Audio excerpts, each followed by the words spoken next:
Hi, I'm Greg, Hi, I'm Will. and welcome to our next episode of Theme Parks and Patents.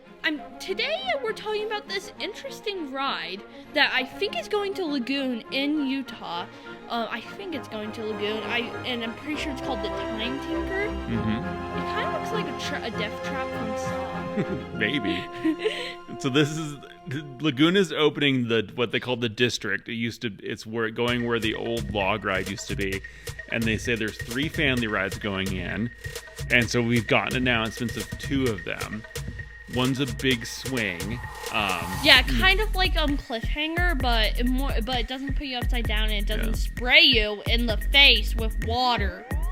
Because remember, it sprays you in the face with water. Remember? Yeah. And that's the Wild Swing. We did a short video on that, made by Art Engineering.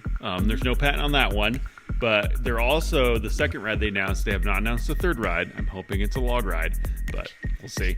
Because remember how much room the other log ride took? If they're putting all those into there, then they're probably not going to have room for a log. They got nothing room over there. There's like picnic tables and everything. So the second ride is by Zamperla. It's the Nebulaz is what it's called. And this has been installed quite a bit. There's numerous ones in North America, let alone international. And this has been out for about 5 years, it looks like, or at least the patent's been going that long. And Zamperla does have a patent on it, so we're just going to go quickly through that patent and show the ride.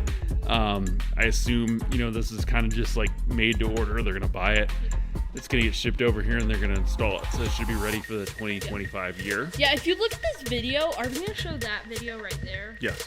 If you look at the video, you can see that it looks like a fun fair ride instead of a track. But if you look at figure 1, that's what made me think it looks like a saw trap. In the drawings. Okay.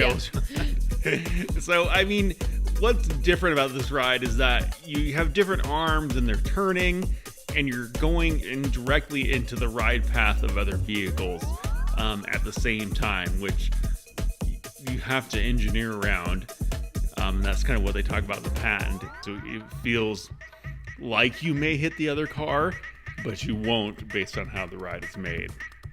And so going through the patent here, again, they originally filed this back in 2018, actually, was the first filing. And then brought it into the U.S. and they have an issued patent here. And so this will be licensed to Lagoon as they buy this from Zamperla. Figure 1 just shows the ride generally, and you can see all the different cars, the different arms, and how they cross each other. Wait, you know how Primordial does have a patent? You know how Primordial doesn't have a patent? Yeah, they don't. Do any of the rides besides this one have a patent at Lagoon? There's a couple. Lagoon had a lap bar patent that they did. I think it's the one they use on Cannibal. Isn't the one on Cannibal the same on Wicked, or is it a little different? It's a little different the way it comes down. So it's just like, I think it's more the fact that they have a lap bar. It might be the same as Wicked, but Wicked was made by someone else too. Figure 1 shows over a ride. Figure 2 starts to show the mechanism how they're driving it. And so basically you have a central motor. Why does that look like a sphere? Because they have the arms off it. Oh yeah, but with how the shape is, it looks like a sphere. Yeah. Like an optical illusion, kind of. And so they claim this, and so it's interesting. They have a gear system that comes off the motor, which is labeled M in figure 2. And so through a series of gears, that drives all the arms collectively together at the same speed. And so that makes it so you can be assured that the cars won't start hitting each other, that everything's moving, counterclockwise. Yeah, it's supposed to be going like this, not like this. So they also claim, what I found was interesting, there's this outer kind of gear sprocket, looked like a bike sprocket.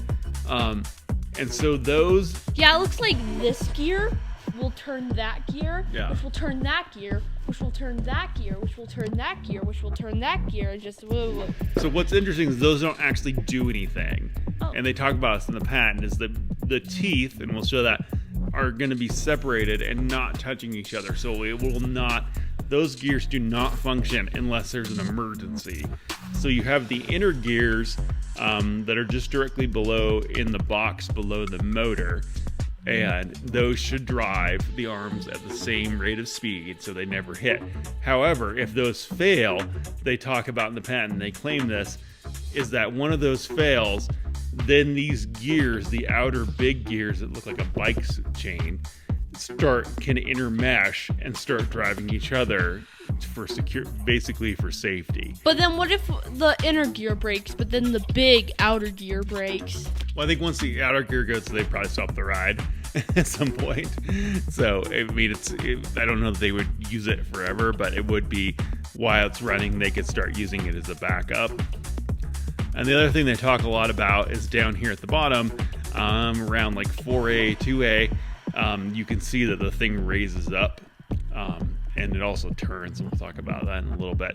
But the fact that they also claim that quite a bit, the fact that the post that it's all built on does raise up, just I think to get the carts, the passenger carts, away from the ground as they're rotating, so you don't hit your legs as you rotate around.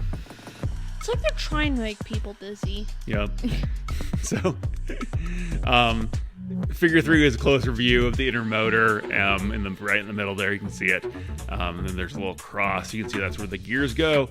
The motor drives 4 sets of gears all together and rotates each arm together so they can be assured that all the cars are rotating where they think they're going to be and will not hit each other. And then you have the outer gears labeled, so there's 75 on this A, B, C, and D, and then their teeth are 751. And so those do not touch unless there is a failure, and then they will start touching as a backup. They do claim that.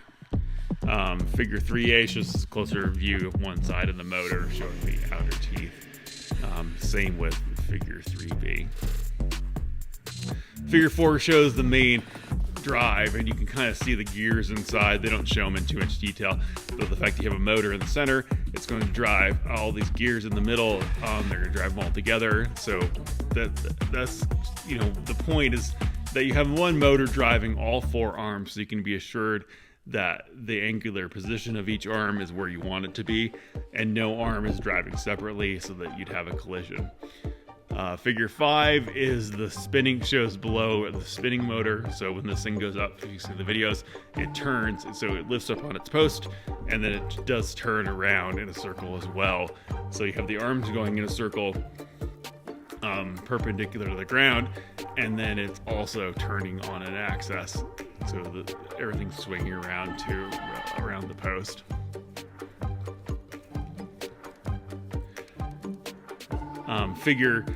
Those figures just kind of show the basic, where things are going, the paths, and how they cross, the different arms and the passenger cars on them, and that's all the way through figure 7. Figure 7C just shows the arms in different positions. So that's the main point. It's an interesting little ride. It's interesting the fact that it fakes collisions, and that Well, yeah, because it's like this would push this to turn it. Yeah. That's what it kind of looks like. So in normal operation, you want to make it sure that even though the passengers may think they're going to collide, there's no way that's going to happen. And there's a backup system to guarantee that the passengers won't collide with each other. If the middle part, not like all the arms, like the middle part, like doesn't spin, will all the seats still not collide? The post, like spinning? Yeah.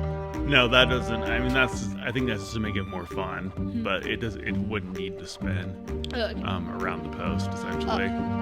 So, but I do think it would probably. You could even get away with not rising it up if there was a way where you had to there's a ride at Lagoon called the Paratrooper where it does the same thing, and you have to almost jump into the car to be high enough that your feet won't hit the ground. Yeah, because there's some people might have not heard of this game, but there's basically it's not Coaster Tycoon, it's called Planet Coaster. Really fun. I love playing it, and some of the footage that I make in there will be in our videos. They actually have a paratrooper but it starts off low to get in the seat so everybody can be loaded on, and then it rises up, then spins, back down. See, the Paratrooper Lagoon does not tilt. You have to load each car. You want to load 2 at a time. That brings back you. Does that say something you want to talk about of how like up high and how it'd be a problem loading? Yeah, well, you have to load. I mean, this one too. It's only 2 loading zones, but you have to put everyone up high and down low, like they show in Figure 7C, so you can load the bottom cars, and then. So actually, that's a good point too. Maybe they can only probably load 2 cars at a time. Oh yeah, because these would have to be right there. Yeah, so you'd have 2 cars at the bottom, 4 cars in the middle, because you can't see, but there'd be 2 on each. There's 2 behind the 2 cars that are showing there, and then 2 cars up. So. And Dad, a better example for what you're saying is where you paused it on that video. You can kind of see like what it would be. You have to show that picture. So 2 up, 2 down. So there would be 4 loading zones then. So you can only load 2 cars at a time, and it's going to take 4 positions to load 8 cars, right? So this one's going to be a bit of a slow loader, but. Good point, but that's what the gears are going to do. I don't think you want, and they talk about the patents, you just don't want independent control of the arms. You want them all locked together. Otherwise, you're going to be smashing cars together accidentally if anything goes wrong, or you have an operator error. You're going to smash cars together if anything goes wrong. Yeah, it'll be like it's like you're like pushing together like 2 like popsicle sticks. Yep. So anyway, that's it for the Time Tinker. Look forward to the ride into the Lagoon, and then we'll probably do an update on it. But this is patented by Zamperla, so interesting to have a patent involved in rides. So we wanted to go over it, and I'll show the videos of it so you can see what this has already been installed other places, so you can take a look at it. Will, do you want to sign us out? Yes, I do. Why don't you go ahead and do that? So have a nice day. I hope you enjoyed this video, and after we're done with this, I'm gonna look at the comments on our videos to see what people think. Okay. Goodbye, everybody.